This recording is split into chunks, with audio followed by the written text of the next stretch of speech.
ha? Where is now my presentation material? Yon. Alright, sige, yan ha. Let me share with you my screen para makapag-start na tayo. Kasi I am given 1 hour, no, by Mentor Dayan. Alright, so I hope that I can really finish in an hour. Pakilagyan ako ng time para para matapos natin ito in 1 hour. Okay ba? Ayan. Alam niyo kung bakit? Why did I ask earlier? No, kung anong age nyo, kasi sobrang inggit na inggit ako dito sa age na ito ng inyong mga mentors. Mentor Dayan and Mark. Alam mo yon, talagang sabi ko, grabe, ang babata pa nila and they are very successful. Okay? Avid follower nila ako eh. Alright? Avid follower ako nitong mga to, ng mga mentors ninyo. Kayo ba, do you follow them in social media? Avid talaga akong follower nila. And then every time they post, I cannot help myself but say, wow, grabe. They are very, very successful. They are very, very young and they are very successful. Imagine, no, magpakasal ka sa Balisin, di ba? Alam ko si Heart Evangelista lang ang nakakapagpakasal dun eh, di ba? Grabe, sabi ko, talagang sobrang nakaka-inspire. And that would always make me wish that I were still in my 20s or in my 30s. Why? Because ako, for all you know, no, I started doing Yusana, I was already 45 years old. O, di ba? Kaya kayo, while you are still very young, you do this very well. Aralin nyo to ng mabuti. And then you do this. Sayang ang oras. Kung mag-iinarte ka pa, while you are in your 20s and 30s, you put all your energy here. And then, I'm going to tell you that you would really thank the person who invited you here when after 5, 6, 7, 8, 9, 10, na kahit after 10 years, ganyan, na kahit matulog ka na lang, your income flows. Whether you like it or not, yung income mo talaga sa iyo sana, tuloy siya. Okay? Before, akala ko talagang joke lang yon. Akala ko hype lang yon. Akala ko hindi yung totoo na you would really earn an income year in Usana after 5, 6, 7, 8, 9, 10, dire-diretso ka lang. Akala ko dati, it was just a hype. I didn't know na totoo pala siya. But now, I can already prove that it's really very, very true. Okay? Yan. So, I am so privileged and honored to be invited to your team to share, no, my journey in Usana by your mentors, Dayan and Mark. Alam mo yon? So, idol na idol ko talaga silang dalawa. As in, super idol ko talaga silang dalawa. Only if you know. Kung pwede ko lang sanang ipagpalit yung age. May gusto ba sa inyo makipagpalit ng age? May gusto ba dito ng 400,000 in 1 month na income? No, 300 to 400,000 in 1 month na income ng, alam mo yon, ng ganyan, na passive? Gusto nyo? May gusto ba ng ganun? Can you please type, yes, gusto nyo? Ayan, Arnel. Sige, sino pa? Brenda, ayan, Bernie. Oy, naku, kung gusto nyo yon, naku, kung pwede tayo magpalit ng age, okay lang ba magpalit tayo ng age? Ako na lang yung 20s and 30s. Kayo na lang ang 54. Hay, nako, kayo na lang ang 54. Nakakaloka. Anyway, so, why am I saying that? It's because I already said earlier, I was 45 when I joined Usana. Okay? 45 years old na ako. No kidding. Talagang, yun eh, August, kaka-45 ko lang talaga. It's not a joke. I was already 45 years old.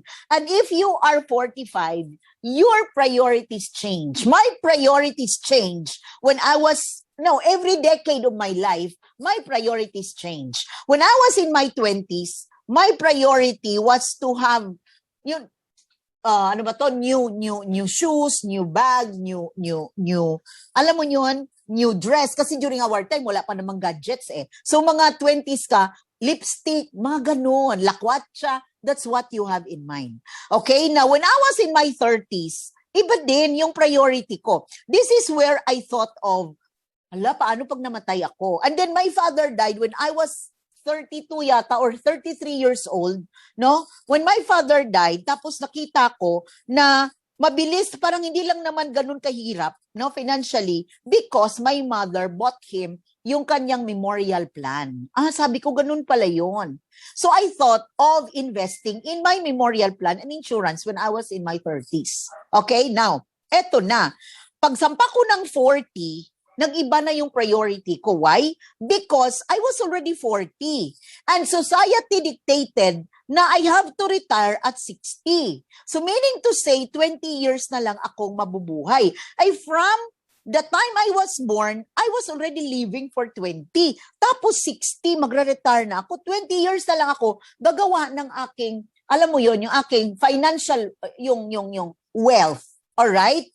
So sabi ko, wala, napakaiksi na lang ng panahon. Because I have already worked for 20 years. Walang nangyari. I only have 20 years left. So, nagbago ang priority ko when I was in my 40s. Okay?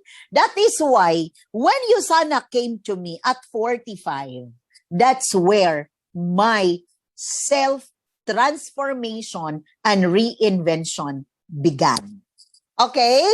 Ayan. Are you excited? Are you excited to learn more or to hear more? Can you please type 5,000 points, no? 5,000 points, ayan. Pag excited kayo, okay, ayan. Kasi kailangan 5,000 points left and right tayo lagi sa lahat ng business centers natin. So, kailangan talagang i-ano natin siya, i-attract. Alright, so, now, just a little bit of my background, no? If there are teachers here, no, I was a high school teacher for 11 years. High school English teacher ako for 11 years. Alright, so, now, why did I leave high school teaching? I left high school teaching after 11 years because, number one, the salary was very low. I am the breadwinner in the family. Okay? Meron ba ditong breadwinner? Can you please type bread if you are a winner? De, joke lang. Okay, may breadwinner dito. Alright, bread lang daw siya. Hindi ka winner, Ace. Alright, bread and butter. Okay, so breadwinner ako sa family. And during this time, I was teaching in high school. I was only receiving 10,000 pesos. Okay? So, being a breadwinner in the family, I have that pledge. Ang pledge ko talaga is that right after college, I am going to help my family. Sino yung may ganong panata sa sarili niya? After college, I'm going to help my family. Okay, yan. So sabi ko, tutulong ako sa family kasi I wasn't born rich. Alright? So, kailangan sabi ko, makatulong ako sa pamilya right after college. Kaya lang, after college, parang feeling ko, mas lalo akong humirap. Parang sabi ko, bakit ganun? Kung kailan naman ako nagtatrabaho, bakit parang lagi na lang akong kinakapos? Something like that, diba? Kaya sabi ko, ano ba ito? Parang hindi maganda ang nangyayari sa akin. And so, what I did was, I thought of teaching in college. Sabi ko siguro, sa college, mas malaki-laki ang sweldo. That's number one. Number two, siguro, mas kukonti ang trabaho. Alright? And so, I thought of teaching in college. Kaya lang sa academe, bago ka makapagturo sa college, kailangan meron ka munang master's degree. And so, I studied Master of Arts in English Language Education at De La Salle University through scholarship. Alright? So, while I was finishing my MA, I applied for college teaching. Doon na. Okay, doon na ako nag-apply ng college teaching. And I got accepted at FEU East Asia College. This is an IT and engineering arm of FEU. Ang tawag dito kung ang FEU University, ng main university ay Tamaraw, we are the I-Tamaraws. Okay? Kasi ano kami mga IT, technology school ng FEU. Okay. So, I got accepted here from 1999 up to 2013 when I left teaching totally. Alright? Ayan. So, maganda ang naging career ko dyan. Maganda talaga.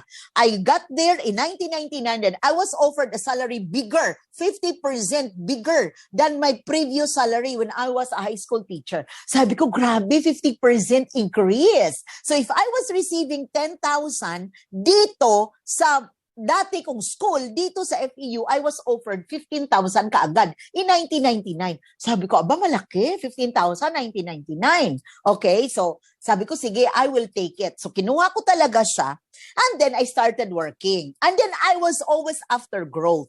All right, growth. That is why, no, kaya naman, no, bago ako, habang nagtatrabaho na ako dyan, 5 years after that, no, there's a 5-year gap. I took Doctor of Philosophy in Applied Linguistics. So, nag-doctorate ako. Now, what happened between this gap? Dito sa gap na to, anong nangyari? Wala akong ginawa sa sarili ko, kundi mag-apply ng teaching job papuntang abroad.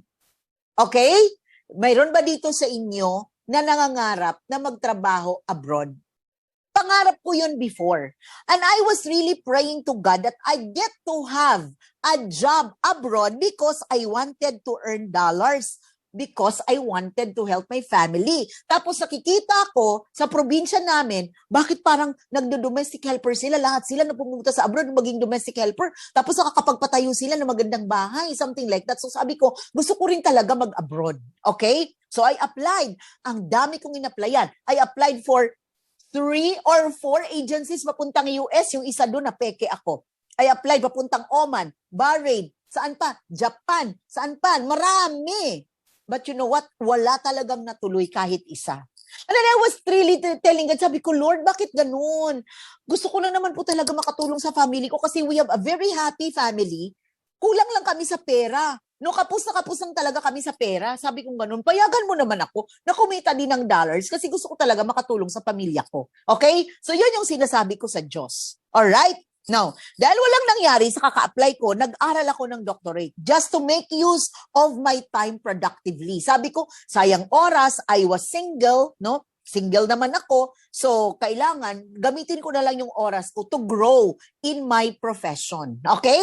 And so, I studied PhD. Way back, kailan ba ako nag-start mag-PhD? Hindi ko na talaga maalala. No, 2000, ayan. First trimester of 2006, alright? 106 ako sa De La Salle, alright? Ayan.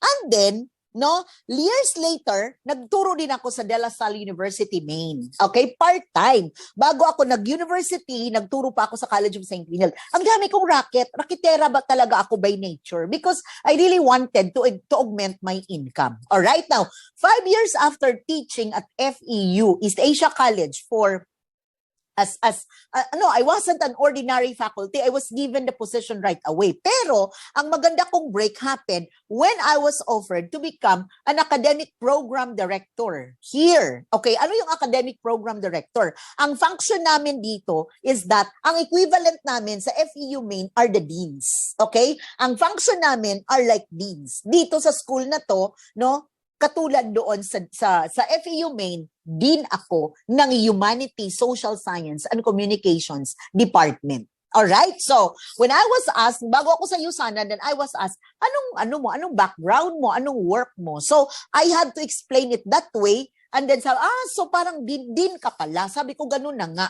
Magkaiba lang kami ng magkaiba lang ng title, but actually, our functions are just the same. Alright? Now, so talagang nag-bloom ang career ko dito sa college teaching. Okay? Nag-bloom talaga ako dyan. Now, aside from that, no, I was also taken in as international consultant. So, saan? Technology University of Delft in Netherlands, or we call that TU Delft. Alright. So what do I do there? I am their consultant for technical communication. Okay? Bakit technical communication? Because I was dealing with IT professionals and engineers, and when it comes to technical communication, that was my expertise before. What do you mean of technical communication? Dami niyan. Business writing, technical writing, anything that has something to do with proposal writing, that has something to do with ano tawag dito? Sorry. May tumawag sa akin. That has something to do with proposal, feasibility studies, mga resumes, mga ganyan before.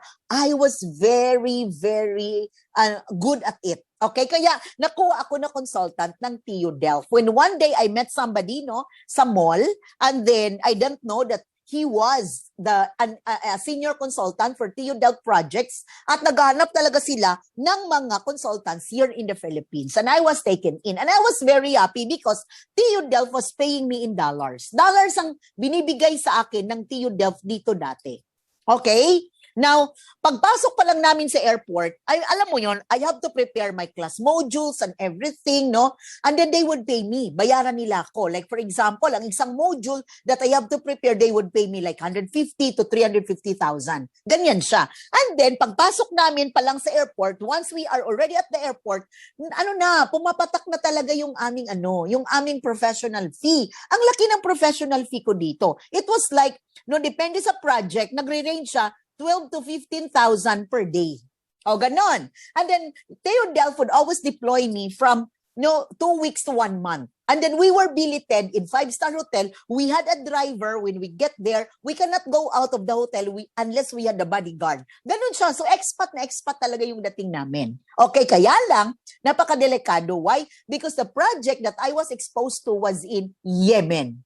'Di ba? O nagkaroon ng giyera doon. Since then, after 2 years or 3 years na exposure ko sa project na to, nagkaroon ng giyera doon, hindi na kami nakabalik. Although I still have a lot of pending projects here. 'Di ba? Nakakatakot. Pero I got it. Why? Because I told my mother, kinakabahan ng mother ko, sabi ko, Nay, naku, bibihira lang tong ganitong opportunity. Kailangan kunin ko na talaga to kasi eto na talaga yung what do you call that?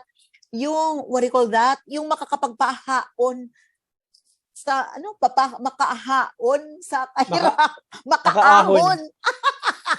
Diba ganon? Okay, so talagang kinuha ko. And then talagang I was one person who really had to my career. Career ko na, kinakareer ko pa talaga. Talagang grabe ako noon. Talagang kinakareer ko ng mabuti kasi gusto ko talagang lumaki ang sweldo ko. Okay, so in my career, I was able to make a name, especially in language teaching and linguistics.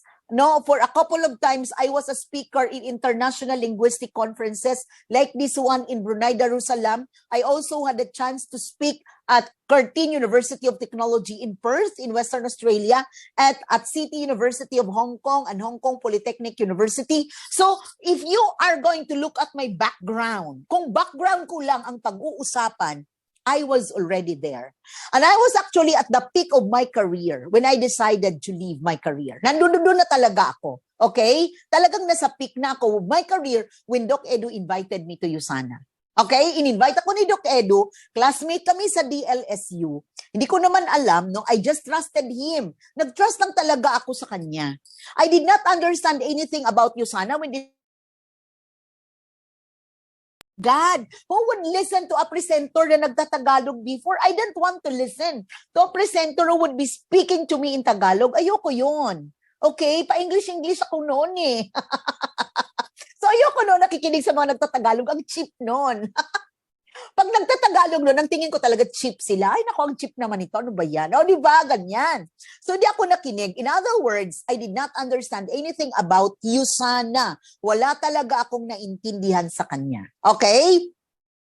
Pero nag-join lang ako because Doc Edu, who is now our executive 1-star diamond director and $1 million club member, told me that he's going to introduce me to his business mentor.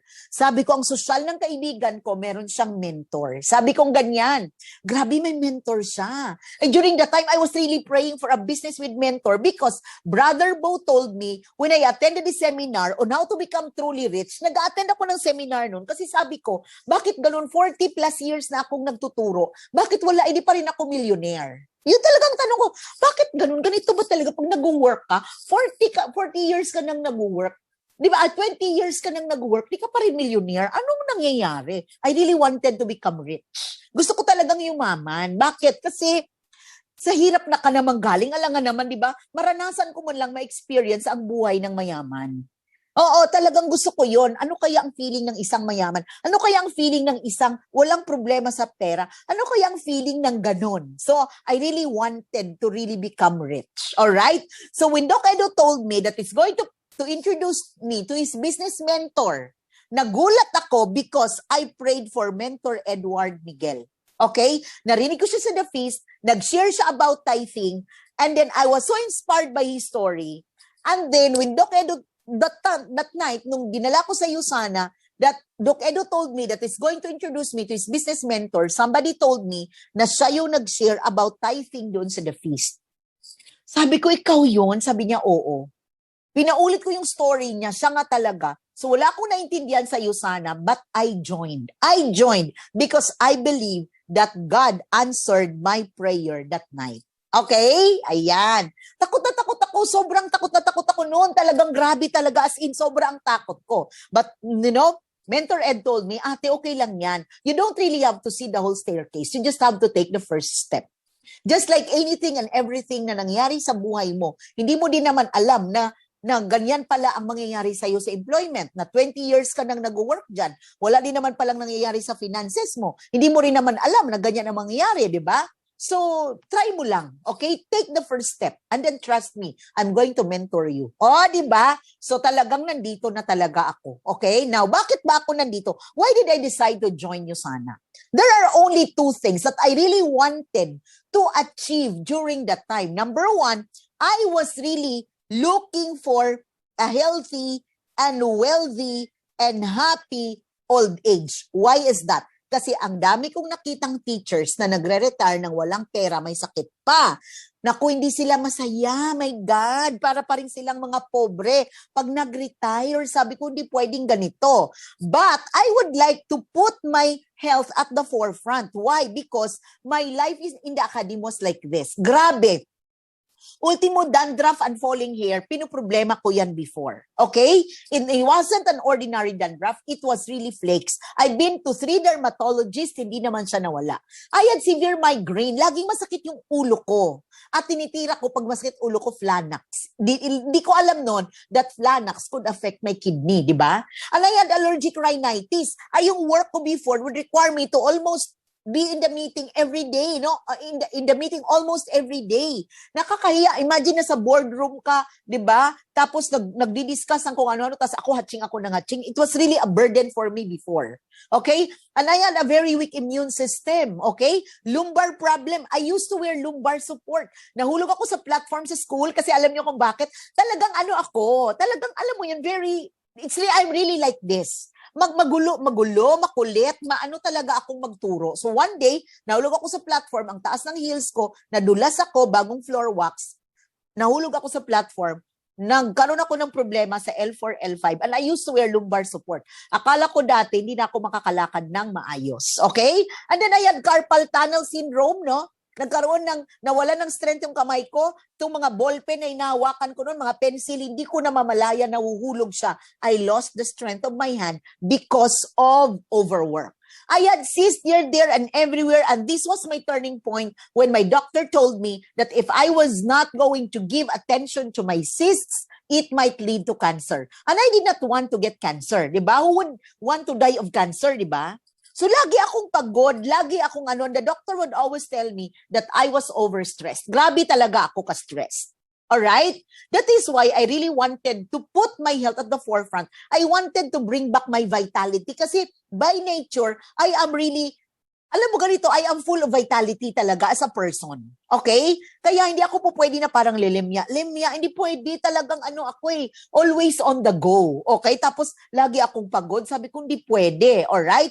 And then, this is the reality. Sabi ko nga kanina, in our workplace, ang daming teachers na nagre-retire ng walang pera, may sakit pa. May teachers ba dito? Can you please type ma'am or sir if you are a teacher? Okay? Kasi teacher talaga ako. At ang dami kong nakita, talaga na ang dami sobra ng mga teachers nang nagre-retire ng walang pera tapos may sakit pa. Hindi lang isa or dalawa ang nakita ko dito, ang dami. In my 25 years in the academe, I have seen this with my own 2 eyes, yung ganitong sitwasyon. Okay? During that time, wala pang Facebook. Wala pang social media. Ang telepono noon, yung bilog pa na kulay itim na, alam mo yon yung didial pa, ganon. Okay, ang dami talaga. So naaawa talaga ako. Sabi ko, ito ba yung mangyayari sa akin? Pag ako nag-retire, parang hindi ko yata kaya. Okay, so ganun pa lang. Bata pa ako sa teaching. 3 years of teaching, may nakita na akong ganitong klase ng reality. Sabi ko, this is not the kind of retirement that I would like to have. And then I started telling myself, I am not going to retire a teacher. I am not going to retire a teacher. Kasi nga, ayoko ng ganong klase ng retirement. Okay, so sabi ko kanina, wala noon Facebook, wala noon social media. Eto na. just recently, my co-director at FEU retired. Okay? And it was her birthday. I greeted her. Okay? I greeted her nung birthday niya. Anong sabi niya sa akin? Hi, thanks Ma'am Badet. I am happy that you achieved your dream in USANA. Good luck pa more and God bless. Okay, nag-join ito sa USANA before. Alright, co-director ko siya. She retired at 63. Okay, sa FEU. Dapat 60 lang. Pero naghingi ng extension, okay? Kasi nga makikita niyo mamaya kung bakit. Alright? So, sabi ko, yes ma'am, I hope you are still taking the products. Kasi nga, he was to be with you sana. Alright? Sabi niya, yes ma'am, dati kay Romel. Romel was also our associate before. Noong napatigil lang noon quarantine. Kasi pareho silang nag-decide, Ma'am Badet, ayaw na lang namin magpatuloy sa iyo sana. Gagamit na lang kami ng product. Kasi at least dito, meron tayong sweldo. Anyway, meron naman tayong retirement. So okay na kami dito ma'am. So ako naman, okay, no problem. If that's what you want, that's fine with me. Hindi kita pipilitin, di ba?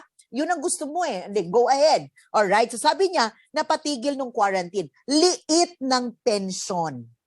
Tapos, puro utang ang naupa sa bahay ko kasi mawalan ng patrabaho, kaya kapos pa rin ngayon. Hindi ko natiis.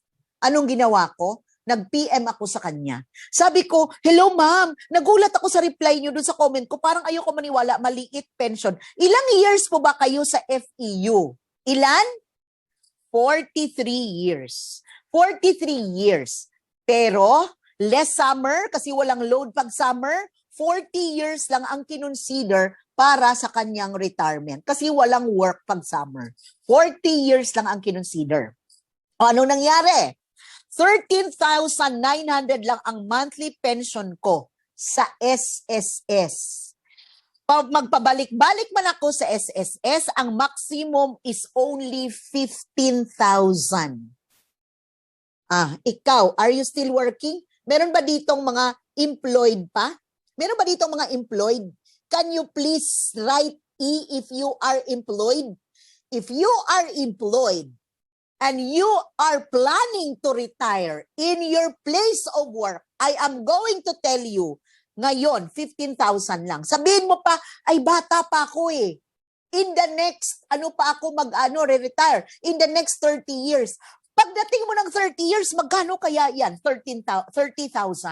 Hello! Ay, kakainin ka na ng inflation. Do you understand me? Imagine 15,000 lang ngayon ang maximum sa SSS. Naloka talaga ako. Hindi maliit. Okay din naman ang sweldo namin sa FEU. Pero bigyan ka ng ganyan na retirement. Sabi ko, grabe, sumakit puso ko. Talagang napaiyak ako talaga. So, di pa rin ako nakatiis. Sabi niya, buti na lang, mayroon akong bahay na napundar na pinaupahan ko kung wala nga ako. 20 years old ako nag-start mag-work. 63 ako nag-retire. Nakakalungkot talaga na ibenta ko na isang lupa ko kasi lagi akong kapos. Kulang pa sa gamot ang pension ko. Tama ba ako? Tama. Napaiyak ako talaga. Sabi ko, grabe Lord. Buti na lang. And then, napaiyak ako for 2 reasons. Number 1, naawa ako sa kanya. Number 2, I was so full of gratitude na nakita ko ang USANA. And I am already here at this time of the alam mo, at this season of my life. Tama? Sabi ko, ma'am, sa FEU ba may nakuha ka sa PERAA? PERAA is our retirement plan. Ano sabi niya? Yes, ma'am. Magkano nakuha? 800,000 plus lang. Ilang taon siya sa FEU? 43 years. She started working at 20. She retired at 63. 43 years siya doon. Magkano nakuha sa retirement? 800 plus thousand lang. Isang buwan lang na income ni Mentor Dayan ninyo. Do you get me? Grabe, di ba? 800,000 lang. Sabi ko, grabe. Ang liit pala talaga ng retirement. Anong sabi niya ngayon? I am happy for you, ma'am. You made the right decision to leave your work and face the challenge of networking, USANA. You succeeded. Feeling ko you have attained financial freedom and you have traveled a lot for free. Alam mo, sabi ko sa kanya, yes, ma'am. totoo po lahat ng sinabi mo. I have attained financial freedom and I have traveled a lot for free. Sabi niya, may karugtong pa yung usapan namin. Pwede pa ba akong bumalik? Sabi ko, pwede pa naman, ma'am. She is now 65. Sabi ko, pwede pa naman, ma'am. Imaginein mo, ang energy niya noon, bata-bata pa siya noon, nung nag-start mag-Usana, kung di ba, sana kung tinrabaho niya noon, hindi sana ganito ang kanyang retirement. Okay? Nagkakaintindihan ba tayo? Totoo to, guys, hindi ito gawa-gawa na kwento. Totoong data yung pinakikita ko sa inyo. Tinakpan ko lang yung pangalan. O, meron pang isa. Sa Salle das Marinas naman siya nang galing. Ay, naku, hindi ko na isama dito. Meron pa akong isa, sa Salle das Marinas naman siya galing. 14,000 lang ang kanyang pension sa SSS. Sabi ko, magkano nakuha mo sa retirement? May million ba? Sabi niya, million konti. So ano yon? Sabi na natin, 1.5 to 2 million. Ano sabi ko sa kanya? Sana hindi ka magkasakit. No, pray ka lang. Kumain ka ng maayos. Mag-take ka ako ng Usana para hindi ka magkasakit. Kasi pag nagkasakit ka, ang 2 million mo, goodbye yan. Isang hospitalization lang yan. Okay? Yan. Kaya ako, sineryoso ko talaga Usana. And then January 15 of 2013, I left FEU. And then I also left De La Salle come December of that year. In other words, I become totally free from the academic world from January 1, 2014. From that time on, wala na kaming ibang pinagkukuhaan ng kinabubuhay namin. Puro lang lahat Usana. Usana lang talaga lahat. Ultimo, pambili mula sa asin hanggang sa kung anong gusto naming bilhin, hanggang sa pandemic na ito, bumili kami ng refrigerator worth 70,000. Alam mo yung mga ganon, sa Usana lahat galing. Do you get me? Wala na kaming ibang pinagkukuhaan pa. Okay? Ayan. So, ano ngayon na na-achieve namin sa Usana so far? Alright? So, sabi ko kanina, yes, we got our PPPS in just 3 days. Meron ba ditong running ng PPPS? Can you please type PPPS in the chat box if you are running for PPPS? Ayan, ha? Kasi ang PPPS, kayang-kayang tapusin, Bernie, ng 3 araw. Huwag mo nang patagalin pa. Kaya yan tapusin ng 3 araw. Do you get me? Magpaturo ka lang at sundin mo lang lahat ng ituturo sa'yo para talagang makuha mo siya in just 3 days. Now, in 3 months of doing the business, we became bronze director. Alam mo kasi, honestly, I am not that person who look after the rank. What do I look after? Income. So gusto ko lumaki ang income ko. Wala akong pakialam sa rank na yan. Gusto ko talaga ng income na ganito. Okay? Ayan. So, we became bronze director in 3 months, and then we got our gold directorship. When we got our gold, we were executive gold directors right away. So we were recognized sa Singapore Convention as executive gold directors, at doon din namin nakita for the first time yung aming pangalan, yung aming banner, no, sa Wall of Fame ng Usana as the executive gold director. And then pagbalik, executive gold pa rin until magruby kami. We were executive gold directors. We were top 2 in rank in 2018, and then we've been million peso achievers for 7 consecutive years now, meaning to say since 2014 up until today, hindi na talaga bumababa ng 1 milyon yung kinikita namin araw-araw. Ay, araw-araw tuloy. Year after. Ay, grabe, araw-araw 1 milyon. Thank you, Lord. Diba? Guys, I am telling you, in Usana, challenging na ma-achieve ang first million. But your succeeding millions would be very, very easy. Mark my word. Okay? Kasi from that time on, up to, no, then year after year, after year after year, lumalaki ng lumalaki yung income namin. Okay? Ayan, ha? Okay. So right now, we are your Ruby directors. Of course, we do not stop there. Okay? We do not stop until we become diamond directors. Kasi di ba, yun ang gusto nating mangyari. Diamond. Tama? Diamond talaga. Huwag tayong titigil nang hindi pa tayo diamond. Okay? I remember, no, nagpaano ako dati, nagpa-goal set ako kay Mentor Ed. Sabi ko, Mentor, hanggang kailan ba talaga gagawin tong Usana na to? Dire-diretso ba talaga to? Wala ba tong katapusan? Sabi niya, meron naman. Ano ka ba? Sabi niya, magkano ba yung income na gusto mo talaga? Na kitain na talagang masasabi mo talaga na okay na yung retirement mo. Sabi ko lang noon sa kanya, noon pa to, sabi ko okay na ako sa 500,000 na talagang income per month. Okay, noon, ang liit pa ng ng mindset ko. So, kinumputan niya ako, sabi niya, ate, income lang ito ng Ruby. Sabi niya gano'n, Ruby director lang yan, na solid. Gusto mo ba makilala ka na, ayan si Badet, nag-retire yan sa iyo sana, Ruby. Or gusto mo marinig, yan si Badet, ay, Diamond yan, retired na siya, pero Diamond director yan. Alin ang mas maganda pakinggan? Sabi ko, syempre, Diamond. Diba? O yan, kaya di tayo titigil lang at tinilang Diamond. Guys, let's go Diamond. And right now in our team, these are the people na in our left and right organization who are earning $1,000 per week. O, di ba? Ayan. Dati, pangarap ko lang din to. Sabi ko, every time I would hear people share, sabi ko, mangyayari kaya sa akin yon? Yung magkaroon ka rin ng mga golds under you, mga ganyan. Sabi ko, grabe. Ngayon, sinasabi ko na totoo pala talaga. The time will come that you will really have goals under your organization. At ang nakakatuwa pa, if you have goals under your left and your right organization, di ba? Ang saya. Kasi ang daming kumikita under your team. Tama? Ayan. Ang daming kumikita under your organization. At yun ang masarap. And right now, no, naka-trending kami sa top 50 trimestral growth this first trimester. Okay, so we are praying na makaakyat kami dyan sa taas, right? Kasi ang aming ranking, Diyos ko, sabi ko sa husband ko, itong lumabas na last na leaderboard, from 35, we went down to 37. So, kaya ako, hindi pwedeng ganyan. So, kailangan umakyat ang income natin. O, di ba? Ayan. So, ngayon, bakit ba talaga Yusana? Why Yusana? Why of all the opportunities there is? Bakit ba talaga Yusana, Miss Badet, yung pinili mo? Ay, ang ganda-ganda naman na ng trabaho mo. Bakit ka ba talaga nag-Yusana? Okay? You ask me why. Can you please type letter Y in the chat box?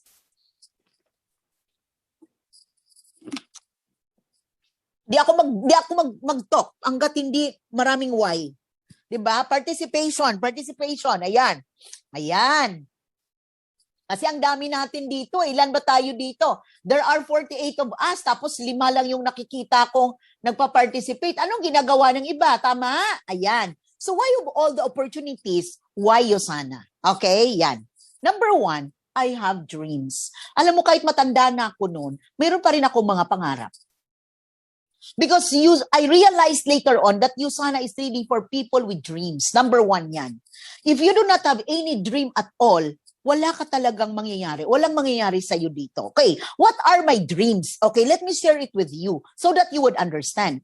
Way back, even before I started doing Yusana in 2009, I already made this dream board. Ginawa ko na to.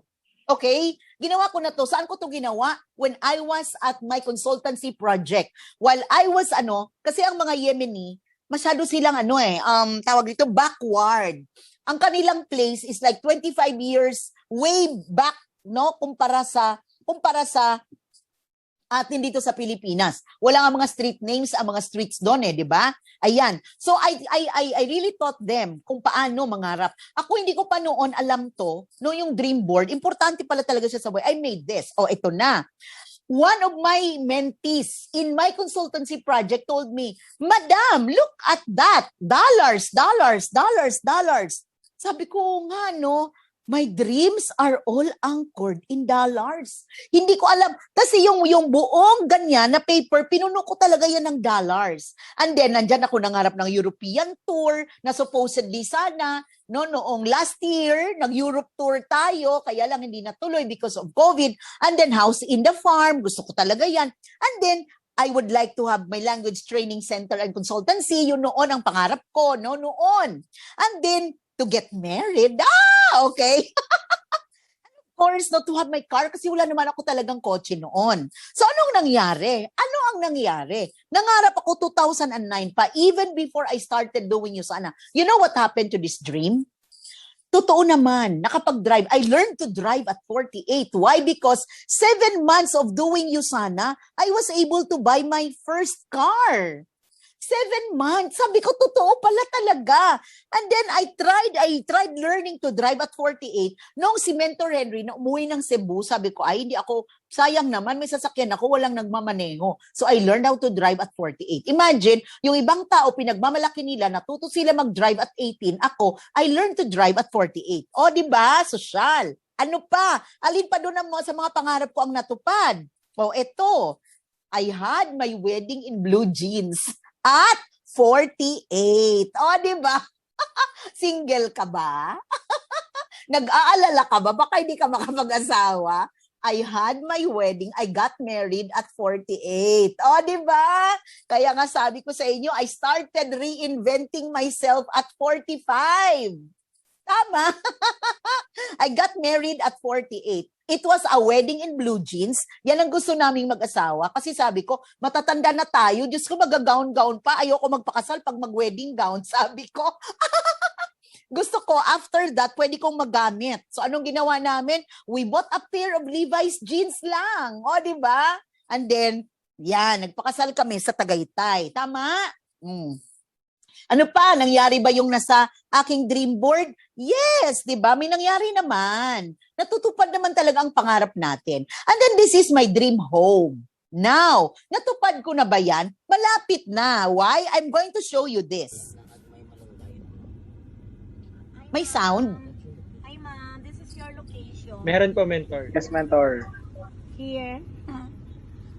May free ka na makatayas. Bisaya. Sorry. Yan. Okay? May malunggay, kagkapayas ka na nga libre, ma'am. Okay, so we recently bought a lot in Iloilo for our dream home. O, di ba? Here, hindi ko lang pagtouch yun, ma'am. Going out, kita pa kadto sa clubhouse. Kapit ka lang.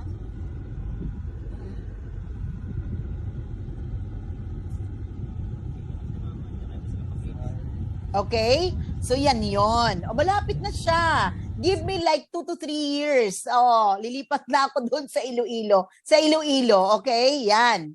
Now, and then I have these dream travels. Ang dami kong pangarap. Sabi ko sa inyo, itong mga ito, ginawa ko pa ito prior to joining you sana, guys. Kung makita ninyo, picolage pa nga yung ginamit ko dyan. Kasi that time, picolage pa lang yung uso. Do you get me? Bago pa ako mag-Yusana, gusto ko nang makarating dito. Natupad? Yeah.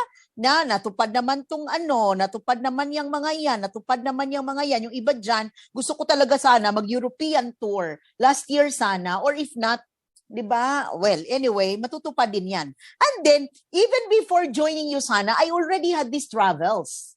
Okay? Bago pa ako mag-Yusana, may mga travels naman na ako. Ito because I was a speaker in conference. Ito, lakwatsa. No? Speaker. Ito, consultancy project. Right? Yan, ito, work-related, lahat yan, okay? So, yan ang mga travels ko before. So, now that we are doing Yusana, kaming mag-asawa, alam nyo ba, with all honesty, halos naikot namin ang buong Pilipinas na. Hindi pa lang kami nakarating ng Batanes, okay?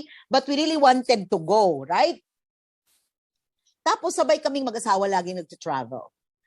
Why? Because ever since I started doing Yusana, even if I was just a gold director before, I was invited everywhere from Luzon, Visayas, Mindanao to share my story. And those travels, itong makita ninyo na yan, this was in Bucari, in Iloilo, this was in, Bohol, Bukidnon, Baguio, di ba Bicol, Boracay, El Nido, Puerto Princesa. Alam mo yun, marami pa yan, guys, di ba? So sabi ko, grabe no, kung hindi ako nag-Yusana, hindi ko maiikot ang buong Pilipinas. And of course, kami rin mag-asawa, we've been to a lot of places. Hong Kong, Macau, we've been to Singapore for so many times. Alam mo yon. And of course, natupad ko ang pangarap ko to go to Hong Kong in just 16 hours because it has always been my dream. Gusto ko, sabi ko, pupunta lang ako ng Hong Kong, kakain lang ako doon ng alam mo yun, kakain lang ako, magla-lunch, tapos uwi din ako kinagabihan. This has come true in 2019. I went to Hong Kong, I left Manila at 4 a.m. I was in Hong Kong, no? Of course, maaga pa naman kasi mabilis lang naman ang Hong Kong eh. And then nagstay ako sa airport, matagal ako sa airport, kumain lang, nag-order ng xiaolongbao, no? 'Di ba? Tapos nag-ikot-ikot mag-isa ko lang. Tapos minute ko doon yung kinakapatid ko, nag-coffee-coffee kami sandali, and then kinagabihan umuwi din ako. Tinupad ko lang talaga ang pangarap ko na lagi kong sinasabi na pupunta ako ng Hong Kong, magla-lunch lang ako doon, tapos uuwi din ako ng Pilipinas. Did it happen? It did happen. I really made it happen. Hong